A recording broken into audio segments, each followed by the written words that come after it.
Two fundamentals things to know. 1. In the end, it's still God.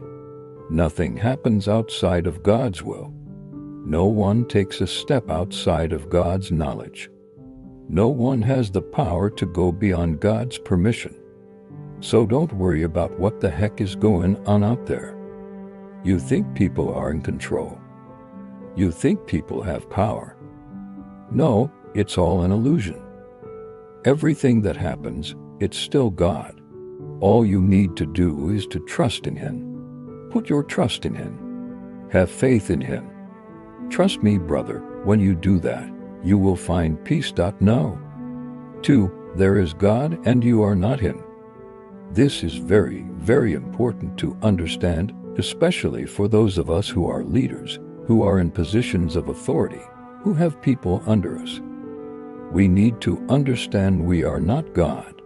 So, if you are dealing with people, if you are dealing with your subjects, so to speak, or even your own children, your own family members, you need to be humble.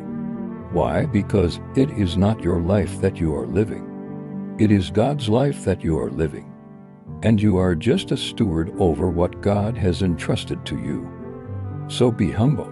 Don't think that you are somebody great, that you are somebody big, that you are somebody important, because at the end of the day, none of us are. Only God is important. Only God is great.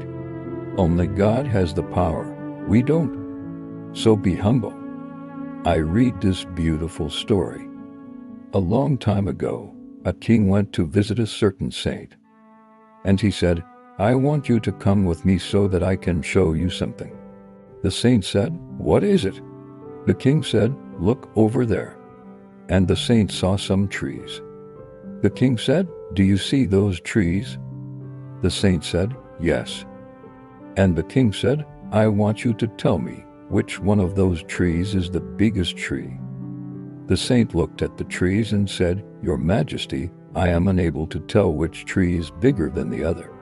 And the king said, "Why is that?" He said, "Because I am inside the forest. I cannot tell which tree is the biggest tree." Then the king took him outside the forest and he said, "Now tell me, which tree is the biggest tree over there?" The saint said, "Your Majesty, that tree is the biggest tree." The king said, "Why?" He said, "Because I am outside the forest. That tree is the biggest tree." So the king said, Exactly. I am showing you this because most of the time we are like that. When we are in the forest, we think we are very, very big. We think we are very, very powerful. We think we are doing great. But it is only when we get out of the forest, only when we get out of our minds, only when we are out of our own perspective, that is when we realize how small we are. And that is why, my brothers and sisters, we need to be humble. We need to be very, very careful. We need to know that we are nothing, only God is everything. And if we know this, we will be saved. So remember these 2 points. I hope they encourage you. Until next time, take care.